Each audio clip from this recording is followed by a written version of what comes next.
नमस्कार दोस्तों, मैं हूं आपका दोस्त पवन कुमार विश्वजीत और आप सभी का स्वागत करता हूं आपके अपने YouTube चैनल पवन कुमार विश्वजीत में, जहां मिलते हैं आपको फिजिकल एजुकेशन कॉम्पिटिटिव एग्जाम्स की लाइव प्रिपरेशन। तो चलिए आज की सीरीज़ की शुरुआत करते हैं और आज की सीरीज़ में हम आपको करवाने जा रहे हैं जो एस्टेट 2017 टीजीटी का एग्ज़ाम हुआ था हरियाणा में। और ये हरियाणा में जो हरियाणा टीचर एलिजिबिलिटी टेस्ट के नाम से जाना जाता है, ये टेस्ट जो आप टीजीटी कैडर में अगर फिजिकल एजुकेशन टीचर के तौर पर ज्वाइन करना चाहते हैं तो आपके लिए एलिजिबिलिटी ये बनती है कि आप इस एस्टेट के एग्जाम्स को क्लियर कर ले, तो उसके बाद में आप जो गवर्नमेंट सर्विसेज की जॉब होती है उसके लिए अप्लाई कर सकते हैं। तो यहाँ पर इस एग्जाम्स में पूछे गए थे पूरे के पूरे 60 क्वेश्चंस फिजिकल एजुकेशन से रिलेटेड। चलिए मैं थोड़ा सा आपको ब्रीफली बता देता हूँ जिन साथियों को नहीं पता है। तो यहाँ पर आपसे टोटल 150 क्वेश्चंस आपसे पूछे जाते हैं। इन 150 क्वेश्चंस में से जो 60 क्वेश्चंस का जो मीन्स आपका स्पेसिफिक पार्ट रहता है, स्पेसिफिक जो आपका सब्जेक्ट है उससे रिलेटेड आपसे 60 क्वेश्चंस पूछे जाते हैं। तो आज की सीरीज नंबर रहेगी 283। जी हाँ, आज की सीरीज नंबर 283 नंबर सीरीज में मैं आपको करवाने जा रहा हूँ ये 60 क्वेश्चंस। और मुझे कमेंट बॉक्स में कमेंट करके ज़रूर बताइएगा कि सीरीज आपको कैसी लगी। तो चलिए शुरुआत करते हैं। और जो साथी चैनल पर पहली बार विजिट कर रहे हैं, चैनल को एक बार सब्सक्राइब भी आप जरूर कर लीजिए। तो चलिए पहला क्वेश्चन आपसे पूछा गया है, हिंदी और इंग्लिश दोनों में ही आपके पास में ऑप्शनल है यहाँ पे, तो आप जिस लैंग्वेज में पढ़ना चाहते हैं पढ़ सकते हैं। तो यहाँ पे चलिए मैं हिंदी में करूँगा क्योंकि आपको लिए इजी रहेगा। तो कुंभक का संबंध किससे है? कुंभक इज रिलेटेड टू। तो ये देखिए पहले ही क्वेश्चंस को सोल्ड आउट किया गया है, तो ये प्राणायाम से बिलोंग करता है। अब देखिए मैंने आपको कई बार बताया है कि जो आपका कुंभक है या फिर ये कह सकते हैं जो प्राणायाम है, प्राणायाम के 3 प्रकार होते हैं। एक तो है आपका पूरक, दूसरा है ये वाला कुंभक, और एक होता है आपका रेचक। रेचक का मतलब होता है कि आप श्वास को बाहर छोड़ते हैं, और पूरक का मतलब होता है कि श्वास को आप अंदर लेते हैं, और कुंभक का मतलब होता है कि आप जो सांस ले रहे हैं उस सांस को आप होल्ड करते हैं। चलिए नेक्स्ट क्वेश्चन में आपसे पूछा गया पिक्चर का संबंध किस खेल से होता है? Picture is associated with which game? तो यहाँ पर 4 ऑप्शंस दिए गए हैं और जो ऑप्शंस में यहाँ पर राइट रहेगा तो ये है आपका सॉफ्ट बॉल। जी हाँ, सॉफ्ट बॉल के अंदर जो पिक्चर टर्म है वो आपकी यूज़ की जाती है। अगला प्रश्न आपकी स्क्रीन पर प्रश्न में पूछा गया ईश्वर प्राणिधान भाग है। ईश्वर प्राणिधान इज अ पार्ट ऑफ। अब देखिए यहाँ पर आपको बताया गया है नियम के आपका ईश्वर प्राणिधान होता है। तो देखिए जो अष्टांग योग पतंजलि ने दिया है उसके 8 पार्ट हैं, आपको याद रखना 8 पार्ट हैं। और उस 8 पार्ट में सबसे पहला आता है आपका यम, उसके बाद में आता है नियम, उसके बाद में आसन, फिर प्राणायाम, फिर प्रत्याहार, धारणा, ध्यान और समाधि। तो जो यम है पतंजलि के अनुसार इसके भी 5 पार्ट हैं, ठीक है। और जो आपका नियम है इसके भी आपके 5 पार्ट हो जाएंगे। तो जो ईश्वर प्राणिधान है ये आपके नियम के अंदर आपका आता है। अगला प्रश्न आपकी स्क्रीन पर प्रश्न में पूछा गया है विश्व स्वास्थ्य संगठन का मुख्यालय कहाँ स्थित है? तो जो विश्व स्वास्थ्य संगठन का मुख्यालय है ये जिनेवा के अंदर आता है, ठीक है, headquarter of World Health Organization. और 1948 में जो आपका WHO है इसकी स्थापना की गई है, याद रखिएगा। अगला प्रश्न आपकी स्क्रीन पर प्रश्न में पूछा गया है पाठ योजना के भाग हैं। देखिए जब भी आप कोई भी लेसन प्लान तैयार करते हैं तो उस जो आपका लेसन प्लान तैयार आप कर रहे हैं तो उसके अंदर आपको किन किन बातों का ध्यान में रखना होता है कि जब भी आप एक फिजिकल लेसन का लेसन प्लान तैयार करते हैं बच्चों को पढ़ाने के लिए। तो सबसे पहले आपको ध्यान में रखना है कि असेंबली और वार्म अप है, ये आपका ज़रूर रहना चाहिए आपके लेसन प्लान में। दूसरा है फिर टीचिंग ऑफ न्यू स्किल्स। जी हाँ, जो आप बच्चों को सिखाना चाहते हैं वो आपका लेसन के अंदर जो टीचिंग स्किल्स है वो आपको यूज़ करना है, टीचिंग का जो लेसन है वो आपको याद करना है, ठीक है, मतलब ऐड करना है। और दूसरा इसके अंदर स्किल प्रैक्टिस एंड रिक्रिएशन, जो आपने उसके अंदर स्किल ऐड की है उस स्किल्स का प्रैक्टिस के लिए भी आपको टाइम देना है, और रिक्रिएशनल जो एक्टिविटी होगी उसके लिए भी आपको टाइम देना है। तो ये आपका सभी आपका राइट हो जाएगा, सभी विकल्प यहाँ पर सही है। अगला प्रश्न आपकी स्क्रीन पर प्रश्न में पूछा गया ओलंपिक ध्वज में कितने चक्र होते हैं? तो देखिए ये तो अभी रिसेंटली आपका ओलंपिक 2020 चल रहा था, टोक्यो ओलंपिक, तो इसमें आपको याद हो गया होगा कि 5 इसके अंदर अलग अलग कलर के रिंग्स बने हुए होते हैं जो पूरे के पूरे विश्व को मीन्स ये कह सकते हैं जो 5 महाद्वीप हैं उनको जोड़ने का काम करते हैं। इंटरलिंक्ड मीन्स हम एक दूसरे से जुड़े हुए हैं। और हाल फिलहाल में याद रखिएगा कि जो आपका ओलंपिक का मोटो है इसमें भी चेंज किया गया है। और चेंज के बारे में मैं थोड़ा सा आपको बता दूं कि 20 जुलाई, जी हाँ 20 जुलाई को याद रखिएगा, इसमें अब सबसे बड़ा चेंज किया गया है ओलंपिक मोटो में एक वर्ड जोड़ दिया गया है जिसको कहते हैं आपका कॉम्युनिस्ट, ठीक है। तो जो कम्युनिस्ट वर्ड है ये आपका इसमें ऐड कर दिया गया है। कम्युनिस्ट का मतलब है टुगेदर। तो CTS Altius Fortis और together CTS Altius Fortis and communist is a new Olympic motto. The next question on your screen speed play भाग है। स्पीड प्ले किसका भाग है आपको बताना है। तो स्पीड प्ले भाग का मतलब है आप यहाँ पर ये कह सकते हैं कि जो फार्टलैग है, फार्टलैग का दूसरा यहाँ पर नाम पूछा गया है। एक तरह से आप इसको ऐसे समझ लीजिए।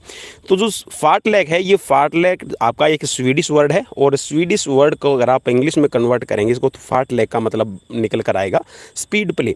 और स्पीड प्ले के अंदर मेनली जो आपका एंड्योरेंस वर्कआउट है और आपकी जो स्पीड है उस पर काम ज़्यादा किया जाता है। अगला प्रश्न आपकी स्क्रीन पर प्रश्न में पूछा गया है, एकाएक मरण सडन डेथ का संबंध किस खेल से है। तो देखिए जो सडन डेथ की टर्म है यह आपकी जुड़ी हुई है फुटबॉल से। ऑप्शन सेकंड राइट हो जाएगा। अगला प्रश्न आपसे पूछा गया है, कृत्रिम श्वास की विधियां हैं, आर्टिफिशियल रेस्पिरेशन मेथड्स आर। तो जो आर्टिफिशियल मेथड्स है वो आप किस किस से दे सकते हैं। तो यहाँ पर आपका ऑप्शन फोर्थ है वो राइट है। अब देखिए ऑप्शन फोर्थ में बताया गया है कि जो शेफर विधि है आप इसका यूज़ कर सकते हैं, और इसके साथ में जो आपकी सिल्वेस्टर विधि है आप इनका दोनों का यूज़ कर सकते हैं। सिल्वेस्टर और शेफर है ये आपकी आर्टिफिशियल रेस्पिरेशन के अंदर यूज़ की जाती है। मुँह और जो नाक से आप लेते हैं ये आपकी नेचुरल है, मीन्स आप इसको आपको लेने के लिए कोई भी आर्टिफिशियल मेथड यूज़ नहीं करना पड़ता। चलिए अगला प्रश्न आपकी स्क्रीन पर प्रश्न में पूछा गया, एथलेटिक देखभाल है। तो एथलेटिक देखभाल कौन सी हो जाएगी आपको बताना है। 4 ऑप्शंस आपकी स्क्रीन पर गिवन है। तो यहाँ पर जो राइट है आपका सभी विकल्प सही हैं। एथलेटिक देखभाल के अंदर अभी सबसे पहले आपको क्या करना है कि एक तो प्रॉपर क्लोथिंग आपकी होनी चाहिए, और फुटवेयर है वो आपके ज़रूरी अच्छे होने चाहिए। प्रॉपर क्लोथिंग का और फुटवेयर का मतलब है कि जो एक एथलीट के लिए बनाए हुए कपड़े होते हैं जिसमें अपना जो एथलीट है वो अच्छे से प्रैक्टिस कर सके, प्लेयर है वो प्रैक्टिस कर सके। तो जो क्लोथिंग होती है वो भी अलग तरह से रहती है खिलाड़ी की, और फुटवेयर है वो भी आपके अलग से बने हुए होते हैं। तो कभी भी हमें ऐसे फुटवेयर का यूज़ नहीं करना है जिससे हमारे जो फुट की आर्क होती है उस पर नेगेटिव इफेक्ट पड़े। चलिए अगला इसके अंदर प्रोटेक्टिव इक्विपमेंट्स। जी हाँ, आप जब भी गेम खेल रहे हैं तो जो आपके सुरक्षात्मक उपकरण है या फिर ये कह सकते हैं कि जो सेफ्टी इक्विपमेंट्स है आपको उनका प्रॉपर यूज़ करना चाहिए। अगर आप प्रॉपर यूज़ नहीं करते तो आपको इंजरी हो सकती है। The next is warming up and limbering down. जी हाँ, बिफोर कॉम्पिटिशन और after competition you should go for practice. जी हाँ, आपको वार्म अप भी करना है और लिमरिंग डाउन भी करना है। जी हाँ, आप ये कह सकते हैं कि प्री गेम आपको वार्म अप और पोस्ट गेम आपको लिमरिंग डाउन करनी ज़रूरी रहती है। अगला प्रश्न आपकी स्क्रीन पर, हिच किक स्टाइल प्रयोग किया जाता है। तो हिच किक जो स्टाइल है आपका कौन सा ऐसा जंपिंग इवेंट्स है जिसके अंदर यूज़ किया जाएगा। मेनली जो जंपिंग इवेंट्स को आप समझ सकते हैं, तो जो आपका लॉन्ग जंप है, लॉन्ग जंप के अंदर आपकी हिच किक टेक्निक यूज़ की जाती है। अगला प्रश्न आपकी स्क्रीन पर प्रश्न में पूछा गया है, नीति का संबंध है। तो नीति का जो संबंध है ये आपका हो जाता है क्रिया से। अब देखिए जो क्रिया है वो आपने ज़रूर सुना होगा, एक नाम ज़रूर सुना होगा, वो सुना है आपने षटकर्म। जी हाँ, षटकर्म आपने ज़रूर नाम सुना होगा। तो जो षटकर्म है इसके अंदर 6 क्रियाएं होती हैं जिनके अंदर आपकी आती है धोती, नेति, ठीक है, और इसके साथ में जो आपकी त्राटक है, बस्ती है, ठीक है, और आपका आप इसको बस्ती क्रिया कह सकते हैं, और आपका कपालभाति, ठीक है, अनुलोम विलोम। तो ये आपके जी हाँ नेति ये कह सकते हैं जो षटकर्म है इस षटकर्म के अंदर आपके शामिल होते हैं। षटकर्म या फिर शुद्धि क्रियाएं भी आप इनको कह सकते हैं।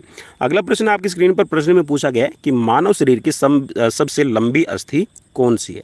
तो सबसे जो लंबी आपकी हड्डी है ह्यूमन बॉडी के अंदर ये रहती है आपकी फीमर, ठीक है, आप इसको जांग की हड्डी या फिर थाई बोन भी आप इसको कह सकते हैं। अगला प्रश्न आपसे पूछा गया है कि आधार वजन तथा बल के बीच में है। तो यहाँ पर आधार वजन तथा बल के बीच में क्या होगा, तो ये किस प्रकार का यहाँ पर जो लीवर है आपकी बॉडी में रहेगा, तो ये हो जाता है आपका फर्स्ट क्लास लीवर। जी हाँ, फर्स्ट क्लास लीवर को देखिए मैंने साइड में समझाने की भी कोशिश की।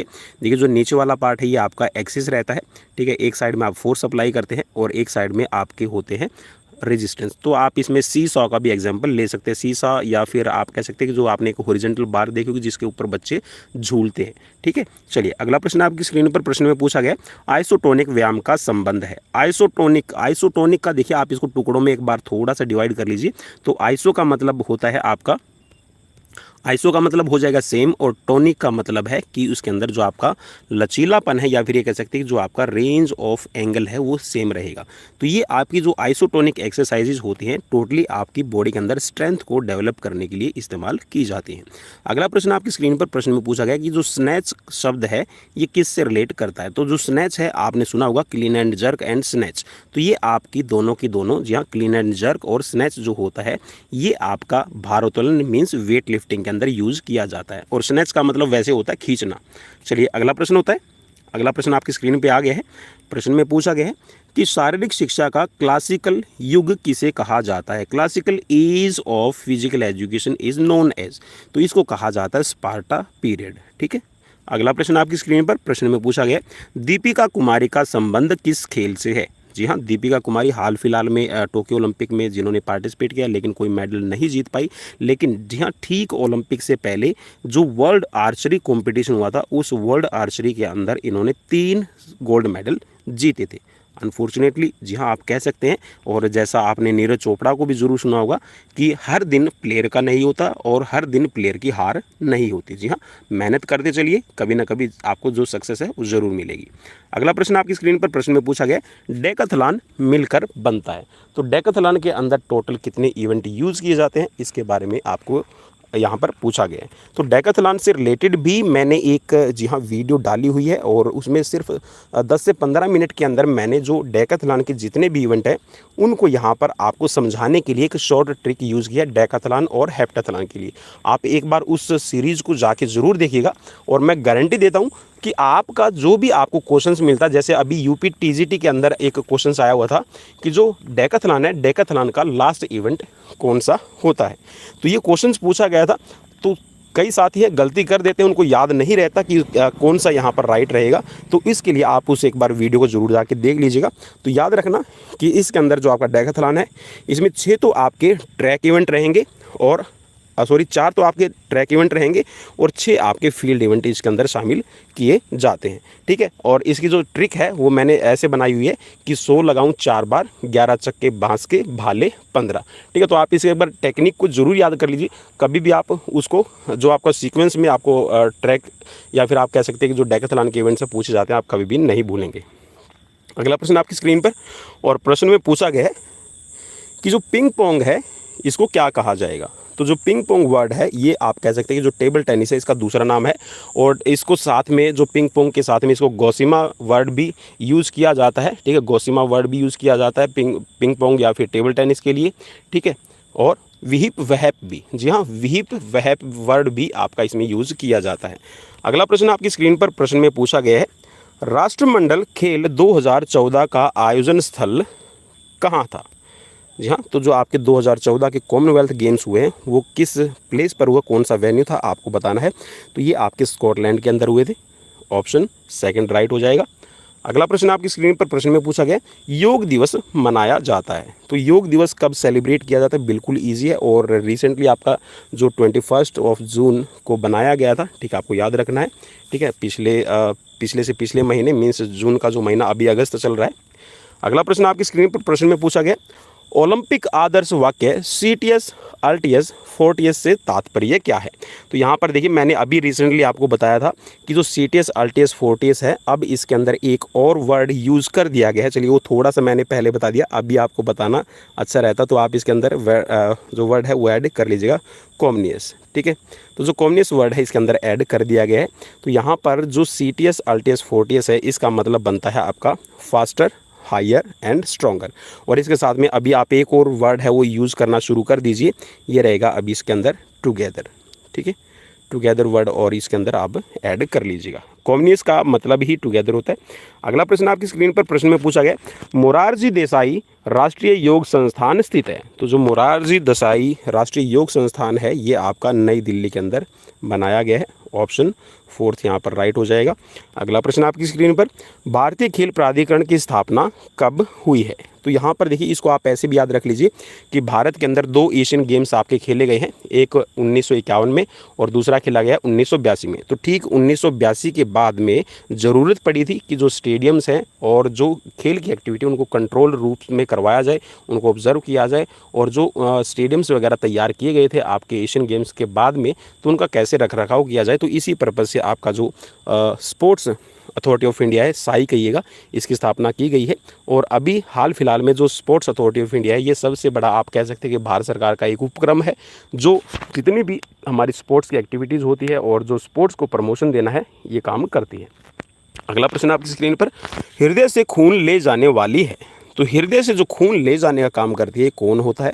जी हाँ, देखिए आपका हार्ट, मैंने कई बार आपको हार्ट के बारे में बताया है कि जो हार्ट है, सपोज कीजिए कि आपका एक हार्ट है और इस हार्ट के अंदर आपका जो सेप्टम है ये आपका दो पार्ट्स में इसको डिवाइड करेगा, ठीक है, लेफ़्ट और राइट, ठीक है, लेफ़्ट और राइट आपका इसको आप ऐसे कर लीजिएगा, ये आपका रहेगा राइट और ये इसका लेफ़्ट हो जाएगा। तो देखिए यहाँ पर आपका लेफ़्ट और राइट में, और फिर यहाँ पर जो आपके वॉल लगे होते हैं, एक साइड में आपको जो राइट साइड में आपको वॉल लगे मिलेंगे वो होता है आपका ट्राइकस्पिड वॉल, और जो साइड में यहाँ पर आपका होगा, ठीक है, जो लेफ्ट साइड में है उसको कहते हैं बाइकस्पिड वॉल या फिर मिट्रल वॉल। तो यहाँ पर जब आपका लेफ्ट वेंट्रिकल है, ये आपका LV हो गया, ठीक है, L और V, लेफ्ट वेंट्रिकल। तो लेफ्ट वेंट्रिकल क्या करेगा, अरोटा में जब आपका ब्लड पंप आउट करता है, ठीक है, तो आपका ये कह सकते हैं कि जो अरोटा है ये सबसे बड़ी महाधमनी है, ठीक है, आप इसको महाधमनी कहिएगा, और महाधमनी से फिर आपका अरोटा से आर्टरी, आर्टरी से आर्ट्रियोल्स, ऐसे आप इसको समझिएगा। तो जितनी भी आपके शरीर के अंदर धमनियाँ होती हैं वो प्योर ब्लड को लेके जाने का काम करती है।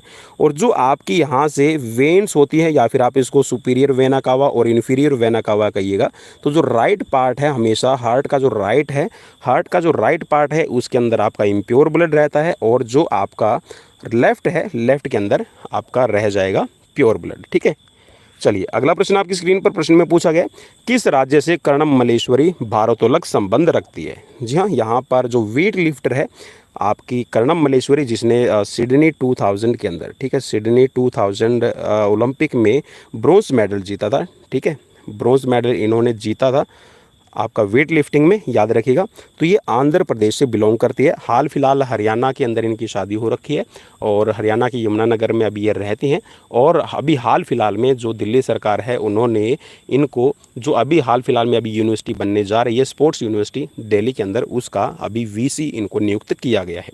अगला प्रश्न आपकी स्क्रीन पर, प्रश्न में पूछा गया यह वह रेखा है जहाँ गति जगह लेती है। तो जो जगह आपकी गति लेती है, आपको पता है कि जो भी आपका सपोज कीजिए कि एक पहिया, इस पहिए को आपने घुमाना है, तो इस पहिए को घुमाने के लिए जब ये पहिया रोल करेगा, जब पहिया रोल कर रहा है तो देखिए जो आपका सेंटर पॉइंट है जहाँ से ये इसमें एरो घूम रहा है, तो ये क्या है, ये एक्सिस कहलाएगा। इस एक्सिस के चारों ओर ही कोई भी रोटेशन है वो होती है, तो इसको क्या कहा जाएगा, एक्सिस कहा जाएगा, ठीक है। तो जहाँ से आपकी गति होगी, स्पीड होगी, तो वो एक्सिस पर ही होती है। धुरी आप इसको कह सकते हैं। अगला प्रश्न आपकी स्क्रीन पर, प्रश्न में पूछा गया है पेरियोब्राइन टेक्निक का संबंध किस खेल से है? तो जो पेरियोब्राइन टेक्निक है आप सभी को पता है दोस्तों, जो पेरियोब्राइन टेक्निक है ये आपकी शॉर्टपुट के अंदर इस्तेमाल की जाती है, जिससे आप शॉर्टपुट को ज़्यादा दूरी तक फेंक सकते हैं। और ज़्यादा दूरी तक फेंकने के लिए एक जो ट्रेजेक्ट्री आपका पाथ होता है, उस ट्रेजेक्ट्री पाथ की अगर हम बात करें तो जो 45 डिग्री का है, ठीक है, 45 डिग्री का एक एक्यूट एंगल रहता है, जिस पे आप किसी भी ऑब्जेक्ट को अगर थ्रो करते हैं तो मैक्सिमम डिस्टेंस कवर करके आएगा। अगला प्रश्न आपकी स्क्रीन पर, प्रश्न में पूछा गया थकान के प्रतिरोध की एक क्षमता कहलाती है। जी हाँ, जब भी आपको फटीग होती है, उस फटीग के दौरान आप प्रतिरोध के अगेंस्ट, जी हाँ, कोई भी रेजिस्टेंस है उसके अगेंस्ट आप अपना काम है वो जारी रखते हैं, तो ये जो आपकी शक्ति होती है इसको कहा जाता है सहनशीलता, मीन्स एंड्योरेंस। अगला प्रश्न आपकी स्क्रीन पर, प्रश्न में पूछा गया मानव जीवन की मनोभौतिक एकता है साइकोफिजिकल यूनिटी ऑफ मैन। तो जो साइकोफिजिकल यूनिटी है इसको कहा जाता है मन तथा शरीर का विकास, ठीक है, माइंड एंड बॉडी डेवलपमेंट। अगला प्रश्न आपकी स्क्रीन पर, प्रश्न में पूछा गया कबड्डी खेल में लोना के लिए कितने अंक दिए जाते हैं? देखिए कबड्डी के अंदर आपका लोना दिया जाता है, आपको इतना याद रखना है, how many points are given lona in kabaddi game. देखिए कबड्डी का आपका एक कोर्ट हो गया, ठीक है, ये कबड्डी का कोर्ट है, बीच में ये आपकी सेंटर लाइन लगी हुई है, ठीक है। अब इस सेंटर लाइन के जब दोनों तरफ यहाँ पर आपके खिलाड़ी खड़े होंगे, ये आपकी बोनस लाइन हो गई, ठीक है, यह आपकी बक लाइन हो गई, ठीक है, आप इसको ऐसे समझ लीजिए। जब आपका खिलाड़ी यहाँ से कोई रेड करने के लिए गया है, अब ये रेड करने के लिए जो खिलाड़ी गया है, ठीक है, अगर यहाँ पर आपके 7 प्लेयर हैं, ठीक है, 7 प्लेयर हैं, तो याद रखिएगा 6 से 7 के अंदर आपको बोनस मिलेगा। और जब आप सामने वाली टीम है, जी हाँ, आप ये खिलाड़ी हैं और आपकी जो सामने वाली टीम है, जब ये 7 के 7 प्लेयर आउट हो जाएंगे तो आपको एक तरह से कह सकते हैं कि आपने पूरी टीम के 7 प्लेयर को आउट कर दिया है, अपनी जो विरोधी टीम है उसके 7 खिलाड़ी को आउट कर दिया है। तो उसके लिए आपको एक कह सकते हैं कि एक बोनस बम्पर जैसे बोलते हैं ना कि आपको एक आपकी लॉटरी लग गई है, तो ठीक है, ऐसे ही आप इसको समझ सकते हैं कि जो आपको एक एडवांटेज दिया जाता है 2 पॉइंट्स का, कि आपने पूरी टीम को आउट किया है, ठीक है, आपको उपहार स्वरूप आप इसको कह सकते हैं, आपकी प्रेज कह सकते हैं, तो इसको कहा जाता है लोना। तो लोना के 2 पॉइंट हमेशा दिए जाते हैं, इसको आप याद रखिएगा। तो लोना के 2 पॉइंट यहाँ पर हो जाएंगे। अगला प्रश्न आपकी स्क्रीन पर प्रश्न में पूछा गया, परिसंचरण तंत्र का मुख्य अंग है। परिसंचरण तंत्र का मतलब कि जो सर्कुलेशन है, आपका ब्लड का जो सर्कुलेशन होता है, उसका मेन ऑर्गन कौन सा रहेगा, सर्कुलेशन में मेन काम कौन करता है। तो सर्कुलेशन में मेन काम है, ये करता है आपका हार्ट। और याद रखिएगा, हार्ट कभी भी, जो हृदय है, कभी भी आपका ब्लड का प्योरिफिकेशन मीन्स शुद्धता का काम नहीं करता। तो जो शुद्धता का काम है वो कौन करता है, आपकी किडनी करती है। क्या करती है, किडनी है वो प्योरिफिकेशन का काम करती है। और लंग्स में से जो ऑक्सीजनेटेड ब्लड आएगा वो आपके हार्ट के अंदर प्रवेश करता है। अगला प्रश्न आपकी स्क्रीन पर प्रश्न में पूछा गया, कम वजन का संपर्क है feather weight is connected with. तो जो फीदर वेट का है ये आपका हो जाएगा कौन से गेम से रिलेटेड, बॉक्सिंग से रिलेटेड यहाँ पर हो जाएगा, ठीक है। चलिए अगला प्रश्न है, स्क्रीन पर पूछा गया, धावन पथ की पंक्ति की चौड़ाई कितनी होती है। देखिए दोस्तों, मैं इसके बारे में आपको कई बार रिपीट कर चुका हूं और कई बार बता चुका हूं कि जो आपका ट्रैक होता है, ट्रैक के अंदर 2 चीज़ें होती हैं मेन। देखिए मैं लिख रहा हूं, एक तो होती है आपकी लेन। क्या होती है, लेन। अब लेन को आपने हमेशा याद रखना है कि जो 2 आपकी लाइनें होती हैं, उन लाइनों के बीच के जो पाथ होता है, ठीक है, जो ये वाला पाथ है जिसके अंदर खिलाड़ी दौड़ता है, ठीक है, जिसके अंदर खिलाड़ी दौड़ेगा, तो ये क्या कहलाएगा, ये आपकी लेन कहलाएगी। और जो पाथ आपका निर्धारित किया जाता है, उस पाथ को मार्क करने के लिए जो 2 आपकी लाइनें इस्तेमाल की जाती है, ठीक है, जो लाइनें आपकी लगाई जाएगी वो लाइन कहलाएगी।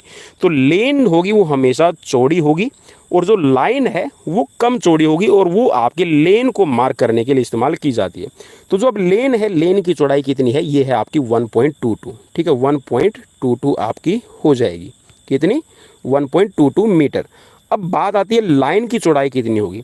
तो जो लाइन होती है वो हमेशा 5 सेंटीमीटर चौड़ाई की रहेगी। और अगर आपसे क्वेश्चन में ये पूछ लिया जाए, कभी भी आपके सामने क्वेश्चन आता है कि जो आपका ट्रैक एंड फील्ड होता है, ट्रैक एंड फील्ड में ऐसा कौन सा इवेंट है या फिर ऐसी कौन सी लाइन है जो 7 सेंटीमीटर चौड़ाई की रहेगी, तो आप हमेशा याद रखिएगा कि जो जेवलिन का आप एक पाथ मार्क करते हैं, तो जो जेवलिन की आपकी कह सकते हैं कि जो स्टॉप लाइन होती है, ठीक है, आप इसको स्टॉप लाइन बोल सकते हैं या फिर फाउल आर्क लाइन कह सकते हैं, ठीक है। तो जो आपकी ये स्टॉप लाइन होती है जिसके अंदर आपका आगे का ये जो 29 डिग्री का एंगल रहेगा, ठीक है, जिसके अंदर कोई भी खिलाड़ी है उस जेवलिन को थ्रो करता है, तो जो ये वाली आर्क है ये 7 सेंटीमीटर चौड़ाई की रहेगी। बाकी जितनी भी ट्रैक एंड फील्ड में आपकी मार्किंग की जाती है वो 5 सेंटीमीटर चौड़ाई की लाइन से की जाती है। अगला प्रश्न आपकी स्क्रीन पर प्रश्न में पूछा गया, शारीरिक शिक्षा की भ्रांतियां हैं। शारीरिक शिक्षा की भ्रांतियों का मतलब है कि जो मिसकंसेप्शन है, अवधारणाएं बनाई गई है, तो वो क्या है, यहाँ पर सभी विकल्प यहाँ पर बताए गए हैं कि जो फिजिकल एजुकेशन के बारे में हम सोचते हैं या फिर कह सकते हैं कि जो समाज है, हमारी सोसाइटी में, उसमें भ्रांतियाँ क्या फैली हुई है कि फिजिकल एजुकेशन का मतलब है बॉडी बिल्डिंग करना। दूसरा क्या है कि फिजिकल ट्रेनिंग आपने कर ली, ठीक है, एक्सरसाइज आपने कर ली, तो ये आपका फिजिकल एजुकेशन हो गया। या फिर आप डिसिप्लिन में रहें तो ये फिजिकल एजुकेशन नहीं। ये तो आप ये कह सकते हैं कि जो फिजिकल एजुकेशन के छोटे छोटे पार्ट हैं, ठीक है। तो फिजिकल एजुकेशन तो एक बहुत बड़ा वाइड एरिया है जिसके अंदर बहुत सारे ऐसे सब डिसिप्लिन हैं जिनकी आप स्टडी करते हैं। चलिए अगला प्रश्न आपकी स्क्रीन पर प्रश्न में पूछा गया, भारत ने दूसरी बार एशियाई खेल कौन से वर्ष में आयोजित किए थे। तो अभी हाल फिलहाल में मैंने जब sports authority of India means Sai वाला जो अभी क्वेश्चन था उसको एक्सप्लेन किया था, मैंने बताया था कि 1982 में आपके जो एशियन गेम्स है वो दूसरी बार भारत में करवाए गए हैं और अभी तक 2 बार ही भारत के अंदर एशियन गेम्स खेले गए हैं। अगला प्रश्न आपकी स्क्रीन पर प्रश्न में पूछा गया है कि study of function of human body is called. जो मानव शरीर के कार्य हैं उनका अध्ययन क्या कहलाएगा। तो देखिए जो मानव शरीर के कार्य हैं या फिर ये कह सकते हैं कि जो आपकी ह्यूमन बॉडी में जितने भी ऑर्गन हैं वो फंक्शनिंग कैसे करते हैं, उनकी क्रिया कैसी है, काम कैसे करते हैं, तो जो उनकी कार्य की संरचना है उसको कहते हैं फिजियोलॉजी। जी हाँ, फिजियोलॉजी के अंदर यहाँ पर हम कह सकते हैं जितने भी ऑर्गन्स हैं उनकी स्टडी की जाती है कि वो काम कैसे करते हैं।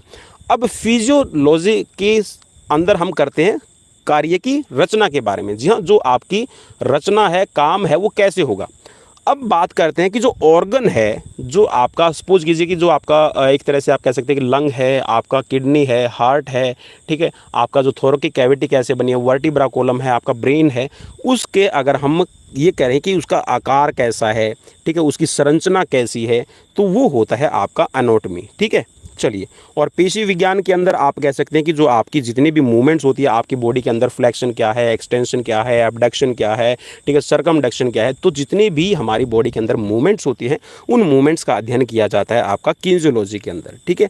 और यहाँ पर एंथ्रोपोलॉजी के अंदर आप कह सकते हैं कि जो ह्यूमन बॉडी की जितने भी मेजरमेंट्स हैं, ठीक है, आपकी कह सकते हैं कि उंगलियों की लंबाई कितनी है, आपके हाथ की लंबाई कितनी है, आपका जो शोल्डर है उसकी चौड़ाई कितनी है, आपकी गर्दन की लंबाई कितनी है, मीन्स जहाँ पर मेजरमेंट की बात आती है तो वो एंथ्रोपोलॉजी के अंदर यूज की जाती है। अगला प्रश्न आपकी स्क्रीन पर प्रश्न में पूछा गया, मानव शरीर की सबसे बड़ी ग्रंथि क्या कहलाएगी। तो मानव शरीर की देखिए अभी ग्रंथि की बात कर रहे हैं ना कि ऑर्गन की, ठीक है। तो सबसे जो बड़ी ग्लैंड्स है ये आपकी यकृत होती है और लगभग ये आपकी 1.5 kg की रहेगी, मीन्स लगभग 1.5 किलो की आपकी ये रहती है, ठीक है, आपकी ग्लैंड्स के अंदर अगर हम बात करें।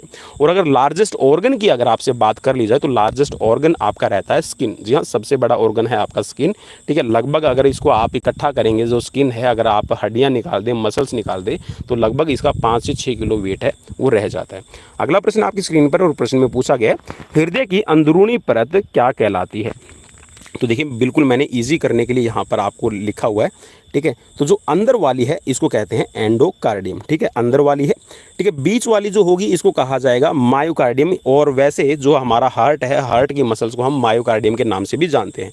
और जो सबसे बाहर वाली लेयर है इसको कहते हैं पेरिकार्डियम, ठीक है। देखिए अब यहाँ पर देखिए यहाँ पे जो मैंने बता रखा है इसको भी आप ऐसे समझ लीजिए, जो बाहर वाली है, ठीक है, ये है पेरिकार्डियम, जो बीच वाली रहेगी ये हो जाएगी आपकी मायोकार्डियम, और जो अंदर वाली है ये हो जाएगी आपकी एंडोकार्डियम। अगला प्रश्न आपकी स्क्रीन पर प्रश्न में पूछा गया, प्रथम आधुनिक ओलंपिक खेल आयोजित किए गए थे। तो जो आपके फर्स्ट आपके मॉडर्न ओलंपिक है ये आपके कहाँ किए गए हैं, एथेंस के अंदर आयोजित किए गए थे। तो इसमें आपको ज़्यादा याद करने की ज़रूरत नहीं है, क्योंकि ये तो कह सकते हैं कि एक बेसिक है आपके लिए। जी हाँ, फिजिकल एजुकेशन की अगर हम स्पोर्ट्स में ओलंपिक की बात करें कि ओलंपिक को आपको समझना है तो बेसिक नींव है ये एक तरह से। नेक्स्ट क्वेश्चन आपकी स्क्रीन पर, सहन क्षमता विकास की विधियां हैं, मेथड्स ऑफ एंड्योरेंस डेवलपमेंट। तो एंड्योरेंस को डेवलप करने के लिए आपके पास में कौन सा मेथड यहाँ पर सबसे बढ़िया रहेगा और परफेक्ट मेथड कौन सा है। तो ये है आपका निरंतर प्रशिक्षण विधि, कॉन्टिन्यूअस ट्रेनिंग मेथड। तो कॉन्टिन्यूअस ट्रेनिंग मेथड के अंदर आप कह सकते हैं कि एंड्योरेंस वर्कआउट आपसे करवाया जाता है, जिसके अंदर आपके लॉन्ग डिस्टेंस रनिंग वगैरह भी आप इसमें यूज़ कर सकते हैं, क्योंकि आप जो लॉन्ग डिस्टेंस रनिंग है वो कॉन्टिन्यूसली करते हैं। अगला प्रश्न है आपकी स्क्रीन पर प्रश्न में पूछा गया है, शारीरिक शिक्षा तथा मनोरंजन केंद्रीय परामर्श बोर्ड की स्थापना कब हुई।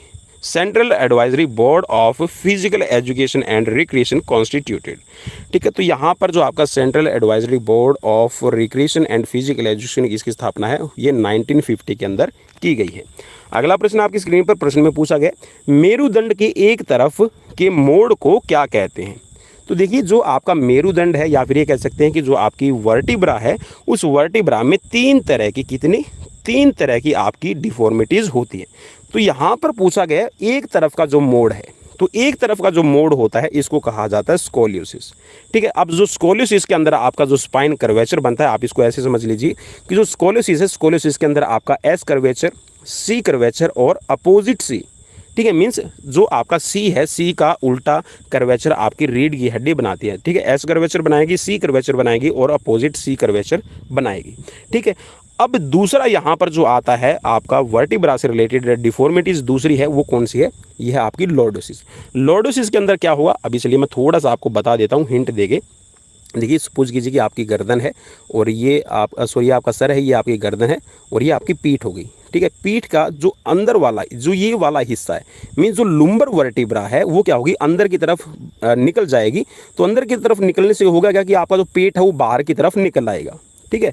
पेट बाहर की तरफ निकल जाता है, या फिर ये कह सकते हैं जो आपकी इनवर्ड साइड में आपका जो लुम्बर वर्टिब्रा वो पुश हो जाता है, जिससे आपका पेट बाहर निकल आएगा, तो इसको कहते हैं लॉर्डोसिस, ठीक है। और जो काइफोसिस है, काइफोसिस में होगा क्या कि आपकी सपोज कीजिए कि गर्दन है, सॉरी आपका ये सर हो गया स्कल, और इसके बाद में आपकी गर्दन है, और जो पीठ वाला हिस्सा है मीन्स जहाँ पर आपके शोल्डर हैं, शोल्डर वाला हिस्सा क्या होता है, बाहर की तरफ लेटरल साइड में, पोस्टीरियर साइड में निकल आता है, ठीक है। तो आपकी पीठ ऐसी हो जाएगी और आपका जो झुकाव है गर्दन का वो आगे की तरफ रहेगा, ठीक है। जो पीठ है आपकी, तो ये पीठ है बाहर की तरफ निकल के आना, इसको कहते हैं हम काइफोसिस। ठीक है, तो ये 3 तरह की रहती है, आप याद रखिएगा। एक तो काइफोसिस, लॉर्डोसिस और स्कोलिसिस। ये तीनों ही आपके जो वर्टिब्रा से रिलेटेड आपकी डिफॉर्मिटीज रहेगी। अगला प्रश्न आपकी स्क्रीन पर प्रश्न में पूछा गया, न्यूटन द्वारा प्रतिपादित गति का द्वितीय नियम कहलाता है। Newton second law of motion is called. तो यहाँ पर जो आपका न्यूटन का सेकंड लॉ है ये कहलाएगा आपका त्वरण का नियम, लॉ ऑफ एक्सीलरेशन। अब याद रखिए न्यूटन ने जो लॉज दिए हैं वो 3 लॉ हैं। एक तो है आपका लॉ ऑफ एक्सीलरेशन, एक है लॉ ऑफ इनर्शिया और एक है आपका law of action and reaction. ठीक है, चलिए अगला प्रश्न आपकी स्क्रीन पर प्रश्न में पूछा गया, रंगास्वामी कप किस खेल से संबंधित है। तो जो रंगास्वामी कप है और हाल फिलहाल में जो अभी आपका टीजीटी उत्तर प्रदेश का एग्जाम हुआ तो यहाँ पर भी एक क्वेश्चन पूछा गया था, तो ये आपका हॉकी गेम से रिलेटेड है। अगला प्रश्न आपकी स्क्रीन पर प्रश्न में पूछा गया कि रक्त क्या है, व्हाट इज ब्लड। ब्लड क्या है, ये आपका एक फ्लूइड टिश्यू है, फ्लूइड टिश्यू। अगला प्रश्न आपकी स्क्रीन पर प्रश्न में पूछा गया, शटल कॉक का वजन कितना होता है। शटल कॉक या फिर इसको आप बर्डाई कहिएगा, ठीक है, बर्डाई भी इसको कहा जाता है, शटल कॉक भी आप इसको कह सकते हैं। तो जो आपकी बैडमिंटन के अंदर शटल या फिर जिसको आप लोकल लैंग्वेज में चिड़ी कह देते हैं, ठीक है, तो इसका जो वजन रहेगा ये हो जाएगा आपका 4.75 ग्राम से लेकर 5.50 ग्राम। ठीक है, और कई बार क्वेश्चंस में आपसे पूछ लिया जाता है कि जो आपकी बर्डाई है या फिर जो शटल है, इस शटल के अंदर फीदर कितनी होती है, पंख कितनी आपकी इस्तेमाल की जाती है। तो ये पंख है आपकी 16 हो जाएगी। ठीक है, अगला प्रश्न आपकी स्क्रीन पर, 3 सेकंड नियम कार्यान्वित होता है। तो जो आपका 3 सेकंड रूल है, देखिए वैसे तो जो 3 सेकंड रूल है आपका हैंडबॉल के अंदर भी इस्तेमाल होता है। ठीक है, 3 सेकंड 3 स्टेप और आपका ये रूल है आपका हैंडबॉल के अंदर भी इस्तेमाल होता है, लेकिन मेनली जो आपका 3 सेकंड है ये आपका बास्केटबॉल के अंदर इस्तेमाल किया जाता है। अगला प्रश्न आपकी स्क्रीन पर प्रश्न में पूछा गया, शारीरिक बनावट का सूचक है। तो जो शारीरिक बनावट का सूचक क्या हो जाएगा, तो आप ये कह सकते हैं कि जो आपकी शारीरिक बनावट है ये आपकी पर्सनैलिटी को दर्शाती है, कि जैसे आपकी फिजिकल स्ट्रक्चर होगा वैसे ही आपकी पर्सनैलिटी भी आप यहाँ पर कह सकते हैं कि वो आपकी प्रदर्शित होगी। अगला प्रश्न आपकी स्क्रीन पर प्रश्न में पूछा गया और यहाँ पर जो क्वेश्चन नंबर है वो अभी हम करने जा रहे हैं 51 नंबर। ठीक है, यहाँ पर हम 50 क्वेश्चंस कर चुके हैं। तो यहाँ पर क्वेश्चन में पूछा गया, एथलेटिक्स में पहली बार कृत्रिम धावन पथ किस वर्ष प्रयोग किया गया था। तो आप ये कह सकते हैं कि जो सिंथेटिक ट्रैक है वो आपका पहली बार 1968 के मैक्सिको ओलंपिक के अंदर इस्तेमाल किया गया था। अगला प्रश्न आपकी स्क्रीन पर प्रश्न में पूछा गया, कोशिका का पावर हाउस कहलाता है। तो जो कोशिका का पावर हाउस क्या कहलाता है, बिल्कुल इजी क्वेश्चन है, तो ये भी क्वेश्चन पूछा गया था अभी हाल फिलहाल में, तो ये माइटोकॉन्ड्रिया कहा जाएगा। अगला प्रश्न आपकी स्क्रीन पर प्रश्न में पूछा गया, प्रथम एशियाई खेलों का शुभंकर क्या था। तो जो आपके फर्स्ट एशियन गेम्स हुए थे उसके अंदर जो मस्कट बनाया गया था ये था आपका जंतर मंतर। और याद रखिएगा जो 1982 के अंदर, ठीक है, जो भारत के अंदर आपका 1982 के अंदर आपका दूसरा जो एशियन गेम्स हुआ था उसमें जो आपका शुभंकर बनाया गया था ये था आपका अप्पू। ठीक है, और ये आपका एक एलिफेंट को ये कह सकते हैं कि जो आपका एनिमल है एलिफेंट, ठीक है, उसी का आप कह सकते हैं कि जो छोटा बच्चा होता है उसी को हम प्यार से अप्पू भी कहते हैं। अगला प्रश्न आपकी स्क्रीन पर प्रश्न में पूछा गया, कोमल ऊतकों की चोट है। आपकी देखिए जो इंजरी होती है स्पोर्ट्स के अंदर वो 2 तरह की इंजरी है, एक तो होती है आपकी सॉफ्ट टिश्यू इंजरी और एक होती है आपकी हार्ड टिश्यू इंजरी। तो जो हार्ड टिश्यू इंजरी है उसके अंदर आपका एक तो आता है फ्रैक्चर, ठीक है, जो आपका फ्रैक्चर आपको होता है तो ये आपका कह सकते हैं कि जो हार्ड टिश्यू है, और एक होती है आपकी डिसलोकेशन। ठीक है, डिसलोकेशन आपके जॉइंट्स की होती है, तो जो डिसलोकेशन है ये भी आपकी हार्ड टिश्यू इंजरी के अंदर काउंट की जाती है। अब यहाँ पर जो सॉफ्ट टिश्यूज़ इंजरी है, सॉफ्ट टिश्यूज़ इंजरी के अंदर आपकी इस्तेमाल होती है। चलिए मैं इसको एक बार ठीक कर लेता हूँ। तो यहाँ पर ये सभी विकल्प बताए गए हैं, अभी हम इसको देख लेते हैं एक बार। तो स्प्रेन है आपकी मोच आना, मोच है लिगामेंट की है चोट, इसके साथ में स्ट्रेन है ये आपकी मसल्स के अंदर होती है, तो मसल्स भी आपकी सॉफ्ट रहती हैं, लिगामेंट्स भी आपके सॉफ्ट रहते हैं। और इसके साथ में कंट्यूजन, कंट्यूजन का मतलब है नील पड़ना, मीन्स आप किसी हार्ड सरफेस से टकराते हैं और आपने देखा होगा जो आपकी इंटरनल ब्लड वेसल्स है वो फट जाती हैं, तो अंदरूनी जो ब्लीडिंग होती है उसमें आपका जो जिस भी पार्ट से आपकी बॉडी है स्ट्राइक होती है तो उसके बाद में वो नीली पड़ जाती है, तो इसको कहा जाता है कंट्यूजन। तो ये तीनों ही आपकी सॉफ्ट टिश्यूज इंजरी हो जाएगी। अगला प्रश्न आपकी स्क्रीन पर प्रश्न में पूछा गया, हड्डियों का अध्ययन क्या कहलाता है। तो ये क्वेश्चंस भी आपका पूछा गया था कहाँ, अभी जो यूपी टीजीटी का अभी हाल फिलहाल में जो 2021 का 8 अगस्त 2021 को एग्जाम हुआ तो यहाँ पर पूछा गया था कि जो हड्डियों का अध्ययन क्या कहलाता है। ठीक है, तो हड्डियों का जो अध्ययन है ये कहलाएगा ऑस्टियोलॉजी, और जो आपका यहाँ पर अध्ययन करते हैं आप जॉइंट का तो इसको कहते हैं ऑर्थोलॉजी, और मसल्स का जो अध्ययन करते हैं उसके अंदर आपकी होती है मायोलॉजी, और जो आप आपका नर्वस सिस्टम से रिलेटेड जो आपके न्यूरॉन्स होते हैं उनकी जो हम स्टडी करते हैं, तो ये होती है आपकी न्यूरोलॉजी के अंदर। अगला प्रश्न आपकी स्क्रीन पर प्रश्न में पूछा गया, ऑफ साइड नियम किस खेल से संबंधित है। तो ऑफ साइड का आपको हमेशा याद रखना कि जो ऑफ साइड है ये आपका फुटबॉल के अंदर इस्तेमाल किया जाता है। अगला प्रश्न आपकी स्क्रीन पर, आइसोकाइनेटिक व्यायाम का सबसे उत्तम उदाहरण क्या है। Best example of isokinetic exercise. तो आइसोकाइनेटिक का एग्जाम्पल यहाँ पर हो जाएगा आपका आइस स्केटिंग। ठीक है, चलिए अगला प्रश्न आपकी स्क्रीन पर प्रश्न में पूछा गया है, मांसपेशी की चोट है। तो मांसपेशी की चोट अभी अभी हमने डिस्कस किया था। तो मांसपेशी के अंदर आपका खिंचाव आना, ठीक है, एक स्ट्रेन आप इसको कह सकते हैं। इसमें आपके जो मसल्स के फाइबर है वो ज़्यादा ओवर स्ट्रेच हो जाएंगे, या फिर उनको पुल आप कह सकते हैं कि ज़्यादा उनके अंदर खिंचाव आना, ठीक है, ओवर स्ट्रेच होना, या फिर जो मसल्स के जो फाइबर हैं वो फट जाते हैं, तो इसको कहते हैं आपका खिंचाव। ठीक है, और मोच है ये आपकी लिगामेंट की है, रगड़ है ये आपकी त्वचा की चोट हो जाएगी, ठीक है, जिसको आप एब्रेशन कहते हैं, और जो आपका कंट्यूजन है ये भी आपकी स्किन और ब्लड वेसल्स की हो जाएगी। अगला प्रश्न आपकी स्क्रीन पर प्रश्न में पूछा गया है, पीथियन खेलों का संबंध किससे है। तो जो पीथियन गेम्स है ये आपके एथेंस पीरियड से रिलेट करते हैं। अगला प्रश्न आपकी स्क्रीन पर, और ये आज का लास्ट प्रश्न रहेगा। और दोस्तों प्लीज़ मुझे कमेंट बॉक्स में कमेंट करके ज़रूर बताइएगा कि क्वेश्चंस कैसे लगे, और जहाँ पर एक्सप्लेनेशंस की ज़रूरत पड़ी तो एक्सप्लेनेशन भी मैंने दिए। तो प्लीज़ एक आप नेगेटिव या फिर पॉजिटिव फीडबैक ज़रूर दीजिएगा, जिससे मैं आपके लिए मोटिवेट हूँ और नेक्स्ट टाइम आपके लिए और भी अच्छे क्वेश्चन लेकर आ सकूँ। तो यहाँ पर पूछा गया पेशी गति विज्ञान अध्ययन है। तो पेशी गति विज्ञान जो अध्ययन है मीन्स यहाँ पर जो किन्जियोलॉजी है, अभी अभी हमने रिसेंटली बात की थी, एक क्वेश्चन आया था।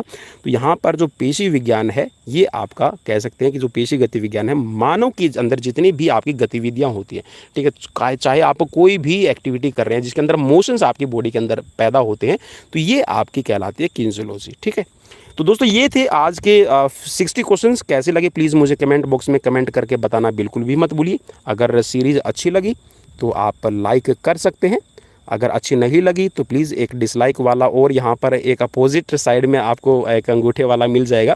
जी हाँ, वैसे तो जो अंगूठा है, अगर हम किसी को अंगूठा दिखाते थे तो वो टीज़ करने के लिए भी दिखाते थे, ठीक है। अगर आपने पॉजिटिव मीन्स अप साइड में दिखाया तो वो अच्छे के लिए है, और डाउन साइड में किया है तो आप टीज़ के लिए, या फिर कह सकते हैं कि भैया आपका अच्छा काम नहीं है। तो प्लीज़ मुझे फीडबैक ज़रूर दीजिएगा, और अगर चैनल को पहली बार विजिट करें तो एक बार विजिट कर लीजिए, और अगर उसके बाद में मूड बने सब्सक्राइब करने का तो आप हमें सब्सक्राइब भी कर सकते हैं। तो मिलते हैं नेक्स्ट वीडियो में। Till then bye bye, take care.